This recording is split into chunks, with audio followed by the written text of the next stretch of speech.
So, top of the morning, guys. We're back here with another series. We're going to kind of do like a walk around of the CRV slash recap, and then we are going to get it started today. So, right now, what we're going to do is kind of just walk around the car, list a couple of the parts that was really needed that's key for the CRV, and then go from there. I got a couple things to tidy up before I actually hit the start button on the ignition, but I got my tuner coming today. He's going to kind of walk me through getting this thing started so I can learn a little bit and obviously get it started. So, right now, we're going to kind of get right into it. Let's rock. All right, so everyone's under the impression that this was for a customer. This is actually my CRV that we're building here. It's a little windy outside, so we'll try to bear with me. I'll check the audio before I upload this and see if it sounds okay, but it is windy as heck. Um, so basically, we have a. I'll try to do majority of my talking right here in the garage, and then once we start getting out there, I'll maybe do some voiceovers or something. But right here we have. It is a '99 CRV. Um, it is 5-speed real-time four-wheel drive. Originally, I got this CRV from an old guy, good friend of mine. He lives here around here by my neighborhood, and I seen it a couple times. And as everyone knows, I used to have a turbo CRV back in 2013 B series, and it made like 400 or 500 horsepower. Nothing too serious, but I've been wanting the CRV. So one day we were at Stater Brothers, me and my daughter, and we seen him, and he's like, "Hey, I think I'm ready to sell the CRV," and I'm like, "Really?" And he's like, "Yeah." So I was like, "All right." So long story short, I bought it.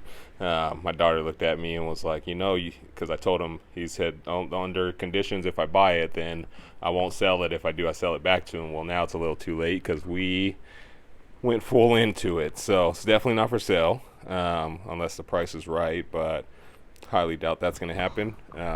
But as of right now, we did max speeding rods all the way around. I do got true harsh suspension for the new turbo build, so we'll see if these can handle. If not, we'll just swap them over. And we are sitting on 17 by 9s, which are the track lights, Motegis.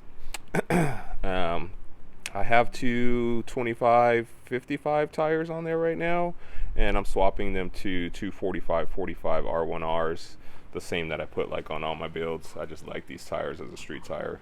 Handles really good. But yeah, past that, it's pretty much stock all the way around. It has all new energy bushings everywhere, and the little fender exit there is new. So we'll get into that here in a little bit. But yeah, outside's pretty much basic. Standard roof rack. Has a JDM rear bumper, so it doesn't have the spare tire. I'm looking for the trunk still, so not much to that. Inside is we just threw the auto. Let me get my keys. We just threw the auto driver seat in, and then because it has the captain arm, and then I did the passenger as well. It's just a driver one flipped upside down. I do got an AEM dash, but I got a new one, so I raffled off the one that was in here. Inside's K-tune shifter, in dash, the backup camera, all that good jazz. We are still trying to retain the AC. It does have power steering working already. And we are on AEM Infinity using a AEM Infinity Rye-Wire harness, which is so lovely. It just makes things so easy. That was one of the easiest harness installs I've ever done, for sure. And again, it is using the 99 2000 chassis adapter. So it comes with the spare plug and the green plug that feeds all the accessories or whatnot. But yeah, past that, it's pretty clean in here. Not too shabby. So yeah, let's get into the actual swap itself. In here, there was nothing to it. I have a hybrid racing throttle cable and clutch. Obviously, we're doing the hydraulic Clutch Masters hydro throwout bearing. Has the stock, well, a new one, but the stock master cylinder and all that still. So JDI push start, well, it's actually not the JDI push start. It originally was, and then I seen on Amazon that they have like the same kit, but it came with like the remote start, the passive entry, so you don't need to like push anything or anything. The key, the car won't start without the key, so it obviously has like some kind of fob in here, but it has remote start, and obviously you could just leave it in your pocket and start it all up. So really like that. Okay, now let's talk what's going on in here. This is a K24A1, as I mentioned in some of the other videos. Fully built gear, X trans, comp triple disc clutch, all the K-swap amenities that you need. That's in a standard K-swap. I'm not going to go ahead and list those parts off because that's already like on a write-up. So you do need all the K-swap parts, obviously. We're using EKK2 mounts with the rear Hub City rear bracket. That does allow you to run the EG subframe, and the EG subframe does have a DC power steering rack. We're using the Hybrid Racing power steering kit along with the Hybrid Racing AC kit, so all that stuff's plug and play.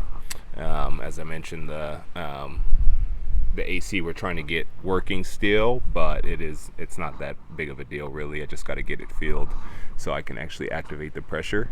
But past that, yeah, that's that. Suspension, I haven't got to the sway bar yet, so I think I'm going to make custom tabs off of the arms. I really haven't got to that or decided that yet. My main focus was getting this thing going because I have tune on the 20th, and we really like crunch time now, so there's a lot of things to tidy up, make sure that we're 100%. I'm one of those guys that when I go to the dyno, I do not like to break out tools. I know it happens, but I try to avoid it as much as I can. So once over and checking everything, triple checking, that's key for me. So I like to allow myself enough time before I actually hit the dyno to actually sort issues out that can be. So past that, this is a RSX 0204 radiator from CSF, and this custom shroud I made with 2 spout fans. Custom catch can I made just on the fly the other day, as you guys seen. We are running water to air intercooler, which is fed by a Mazir water pump, and the Demon chiller is there, which is tied into the AC already. And if you guys want to know about that information, just check out the Demon Hellcats and how they're called killer chillers, how they work, man. They do a good job of explaining that. So yeah, go check that out. Also, Grady Kenji has an EF that has the setup already done and on there, so that's kind of where I got the first idea of it. And then we decided to go electric AC if this all works. So I bought the pump already. I'll just be making a custom bracket to mount everything, and then it'll still mount up here in the same location. So working on that, but that's that. Water to air. These are the PKQ Amazon clamps that are 34 bucks. Turbo Smart blow off valve. This is the G30 900 Turbo, which is the new G series that just came out, which is, oh man, you guys got to get one of these, guys. These things are crazy. But yeah, nonetheless, we're using Speed Factory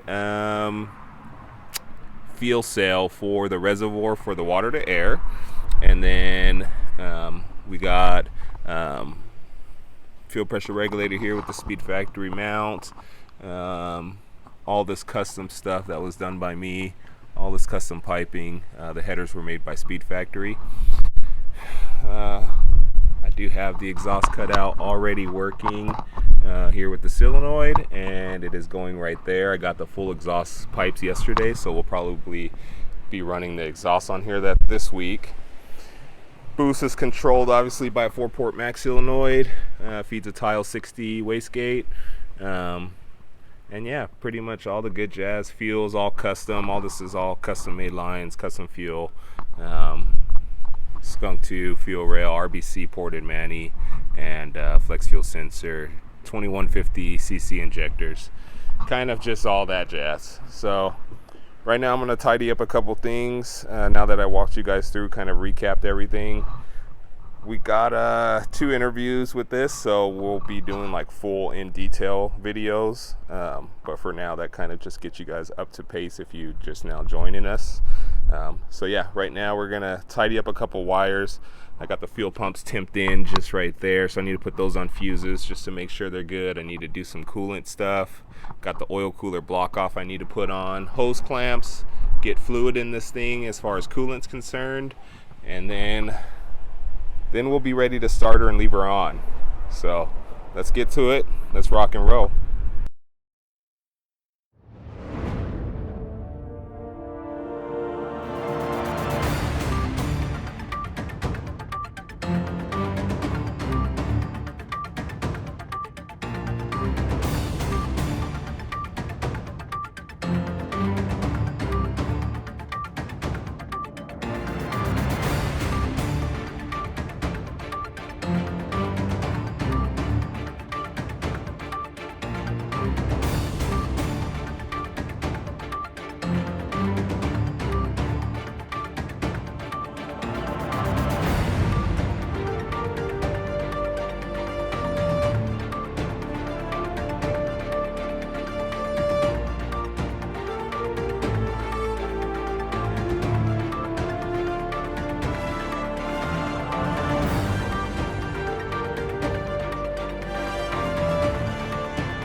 So right now I got my tuner here.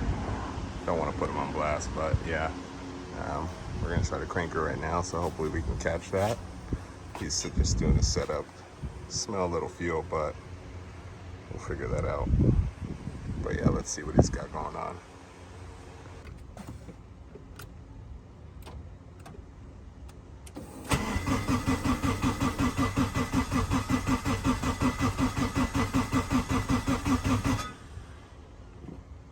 Did I not hear the fuel pump?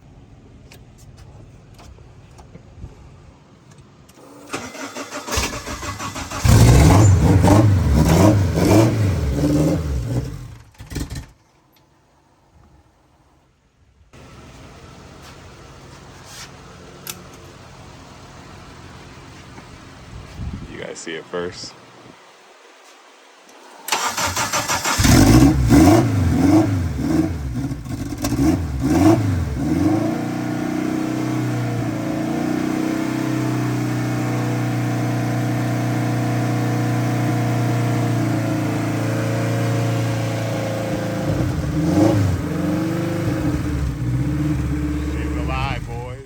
Oh, hold on. Don't start it.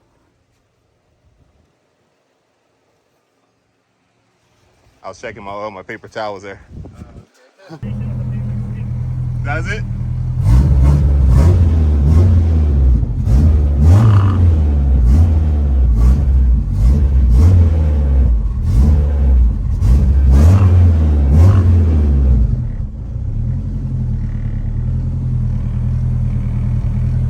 All right, as you guys just seen, we got the car started. Got a couple issues. One's with power steering. Just wants to force the wheel to the driver's side, and then when you try to go to the passenger side, it's just like so hard, and it naturally just wants to shove it to the. Like if you just let it go, it just shoves it to the driver's side. So, got that to figure out. Got a little coolant leak at the thermostat housing, so need to get to tidying up a couple things, but that's the key part of starting it up. Work out the kinks now, and let's get her set up for dyno. But that's going to close this video out. I hope you guys liked it. Don't forget to share, like, subscribe, all that good jazz. Helps us out here.